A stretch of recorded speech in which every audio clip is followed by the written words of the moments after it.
সলতে অর্ক ব্যানার্জি। গতকাল রাত্রে কয়েকজন সন্দেহভাজনকে গ্রেফতার করেছে পুলিশ। খবরে প্রকাশ ওরা নাকি সলতে পাকানো শুরু করেছিল। কিসের সলতে?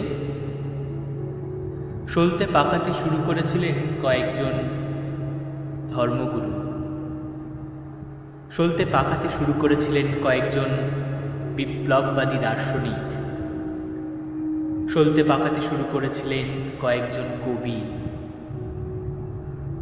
এরা সবাই তাদের প্রদীপগুলো জ্বালিয়েছিলেন শেষতক। সে অনেক চাঁদ আগের কথা।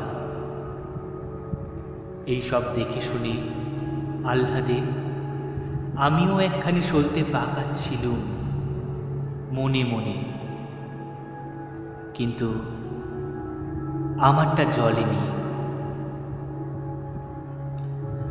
আমরা এতগুলো শতাব্দী পেরিয়েও বুঝলাম না মিটিং, মিছিল, সংঘ, সভা কিংবা পতাকায় কোনো দিন কিচ্ছু হয়নি, হবে না। অথচ পৃথিবীর পাতার ওপর ইতিহাস লিখেছে মুষ্টিবদ্ধ হাত, মানুষের ঘাম।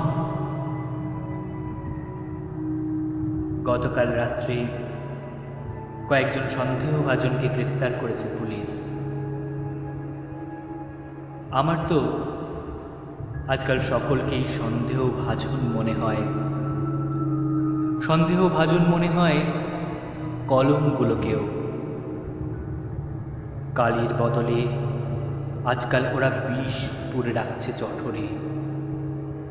বিষ বাষ্প হয়ে ছড়িয়ে পড়ছে বাতাসে বাতাসে। আমার তো তাই প্রশ্বাসকেও বড় বেশি সন্দেহজনক মনে হয়। সেই দিন বোধহয় আর দূরে নয় যেদিন ধর্মগ্রন্থ আর দর্শনের বইগুলো বোমার মতো ব্যবহার হতে হতে ছড়িয়ে পড়বে প্রত্যেকের হাতে, আর আমরা সব জেরুজালেম, মক্কা, অযোধ্যাকে সামনে রেখে রক্তের হোলি খেলতে খেলতে জ্বালিয়ে ফেলব পৃথিবীর সব থেকে বড় তীর্থক্ষেত্রটা, আমাদের হৃদয়।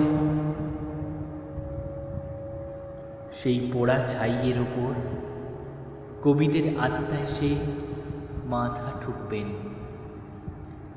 কারণ এর বেশি ক্ষমতা কবিদের কোনোদিনই দেননি ঈশ্বর।